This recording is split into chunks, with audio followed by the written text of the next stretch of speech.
Hi, welcome to this episode of BizJet TV, where today we're going to be talking about pilot training. This is an important subject because it's going to allow you, if you're looking to hire a pilot, how to read their CV and how to figure out if this guy has got the right experience to be able to come and fly your private jet. Or if you're a young person and you're watching this because you came on this channel because you want to find out about aviation, about the pilot world, about the world of private jets, and you're thinking of maybe taking this up as a career, how to go about it. Now, my name is Fabrizio Poli. Welcome to BizJet TV. Lots of content on here. Also, grab yourself a copy of The Quantum Economy, my latest book. If you haven't got yourself a copy, you can click on the link below. What is this book about and what will it give you information-wise and that? This book is about entrepreneurship. It's about the business of the future. It's about how the private jet is and will be playing a very vital role in building your company, your success. There's stories in here of a number of people that built their empires by using the private jet as a business tool, as well as a number of things about trends and emerging markets and where to go to and business opportunities that are out there for the future. Talks about where I think aviation is going. Talks about electrical vertical takeoff and landing, supersonic aircraft flying into space, and how all this is going to change the world. That's why it's called The Quantum Economy. It's all about accelerating that. It's a quick read, 170 pages. Click on the link below. You can get yourself a copy. And I encourage you because this is really going to help with your entrepreneurship journey. So anyway, enough about my book. Let's get into the meat of today's episode. So what's this whole story then about pilot hours, flying hours and that? Now, we know there's a pilot shortage. All the newspapers are talking about it, the news, particularly in the United States. If you've been flying and going from A to B to C to D, and your flights have been cancelled or delayed, very often it's because the airline are short of staff, they're short of pilots. So a lot of private jet charter companies have lost pilots because they've gone to the airlines. Some airlines now are offering pilots joining bonuses, so you get $10,000 on day one as you join. This is interesting, never happened before. The US are now importing pilots from abroad. You can get a visa now in as quick as 3 to 4 weeks. If there's a company over in the US that needs a pilot and you're experienced and they like you, they'll sponsor you and you can get your visa done in 3 to 4 weeks. And now you can embrace the American dream and go over to America with your family and start flying over there. So I think this is a clever move on behalf of the US government to attract pilots from abroad and bring them to America, because if you want to build a great country, you need great people and experienced people. So this is a very, very clever move there. So there's all this happening, but there's a lot of talk about flight hours. In America right now, if you want to join an airline, you need at least 1,500 hours. So how are you going to go from 250 hours, which is what the minimum requirement to become a commercial pilot, to 1,500 hours? Most people go down the route of becoming a flight instructor. So you finish your commercial pilot's license, you train to be a CFI, which stands for commercial flight instructor, and you start teaching people to fly. Now, I think teaching people to fly is a good thing, because as Stephen Covey says in his book, The 7 Habits of Highly Effective People, he says the best way to learn something is to teach it. So you're going to learn the basics and really get a strong foundation in the basics, but there is a downside to this. Now, flying around in a Cessna 150 at 1,500, 2,000 feet, doing cross-country flights and flying in the traffic pattern, teaching people to fly. First of all, you're not going to get much hands-on experience because the other guy's doing the flying. And second, you're flying at low speed, at low altitude, which has nothing to do with flying 35,000 feet on a jet. So what happened to me when I qualified as a commercial pilot? I got myself a citation type rating. I was lucky enough to start flying citations very early. I only had 300 and something hours. Got myself 500 hours in citations, flew a little bit of King Air and Turbo Commander and Cheyenne 2 in between, Cheyenne 1 in between, which was good. Gave me some good experience, allowed me to land my first airline job on the Dornier 328 turboprop. And when I joined that airline, I was the best first officer, not because I'm particularly good, but because I had a couple of airline guys I flew with in the private jet world, which gave me a certain way of working. They taught me how to work the airline way and how to be a professional pilot. Getting a professional pilot's license or commercial pilot's license does not classify you as a professional. Becoming a professional is the next phase of almost apprenticeship you need to have.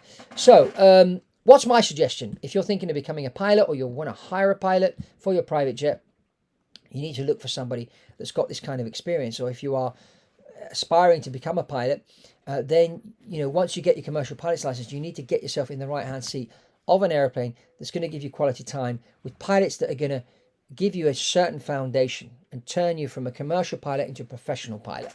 That step is really, really important. Whoever's going to be mentoring you, who you're flying with, has to be somebody that's going to allow you to do some flying. I did a few hours on a citation once with this captain that would not allow me to touch the airplane. His co-pilots could not touch the airplane. The only thing you could do is put the landing gear down, up and down, the flaps, read the checklist and do the radio. Now, don't get me wrong.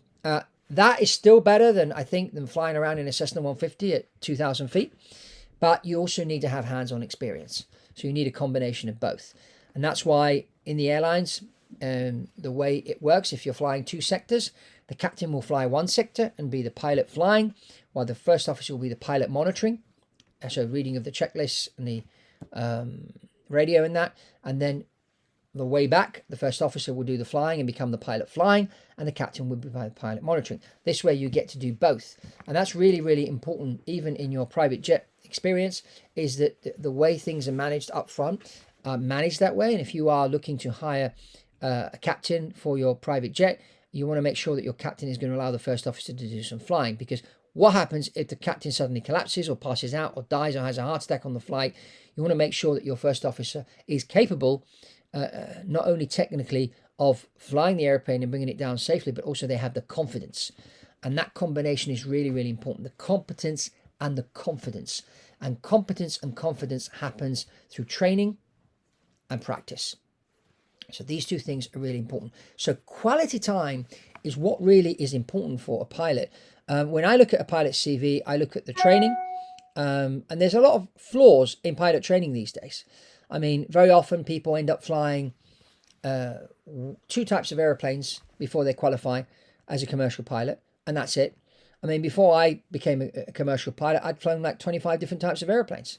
Retractable gear, fixed gear, aerobatic airplanes, twin engines, single engines, all different types, high wing, low wing, and that gives you a certain type of flexibility, which I think is an important foundation. I think with a lot of professionals these days, you see this in high schools, universities, they're trying to make it easier for people to qualify.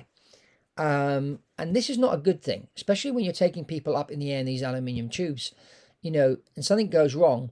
You need your pilot to be able to think on their feet. You don't want to take the thinking out of the training. And unfortunately, this is what's happening. So we need to do more scenario-based training, where we look at accidents and we see how they happened, and we get people in a simulator to fly through these scenario-based situations, and that they can learn what went wrong, why it went wrong, and how that particular situation should have been dealt with. And so the simulator becomes as it should be, a synthetic training device with a big T on the training. Too often enough in airlines, but even in private jet operations, the simulator is seen as a testing device. Okay, every 6 months we need to do our test in the simulator. So we go in and we do the test, tick the box, and then go back, instead of taking the opportunity to actually train.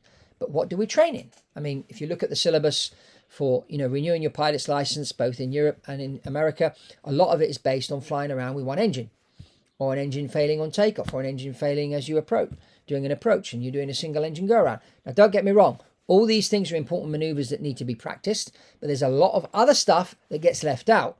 And unfortunately, it's the other stuff that's killing people, not the single engine stuff. So we can't wait for the FAA or the CAA or EASA to change their syllabus. If you have your own airplane, you're a pilot yourself, you need to have scenario-based training. If you're an airline, you need to develop that kind of training. Or if you're just a young person wanting to be a pilot, you should put yourself through that kind of training. And now, I'll give you a couple of situations that happened to me. When I was training for my private pilot's license, I was struggling to go solo. And the reason being that in the United States, where I learned to fly, in Texas, at Meacham Field, back in the day of Pegasus Flight Center, if any of you flew with Pegasus Flight Center, shout out to you. We would basically bank the airplane 30 degrees and then pull up on the stick to get into a stall. Now, when you do that, one wing stalls before the other, so you have to really control the aircraft to stop it from going into a spin. Now, interestingly enough, we weren't taught spin training. So I was talking to another student one day, and I was telling him, I feel a bit, uncomfortable, and if I'm out on my own flying and practice the stalls, and suddenly I get into a spin, I have no clue how to get out. He said, no problem, Fabrizio. He said, I had the same problem. Oh, how did you solve it? He said, well, I asked my instructor. I said, take me out flying and let's do the spin training. So I went to my instructor, I said, look, I think I'm afraid of getting into a spin. Can we do some spin training? So he briefed me. We went up. We spun the airplane. I learned to get into a spin, learned to get out of a spin. It was dead easy. And the next day I went solo. And then it dawned on me. I thought, wait a minute. This should be mandatory in pilot training. Now, the military put their pilots through this training when they're training military pilots.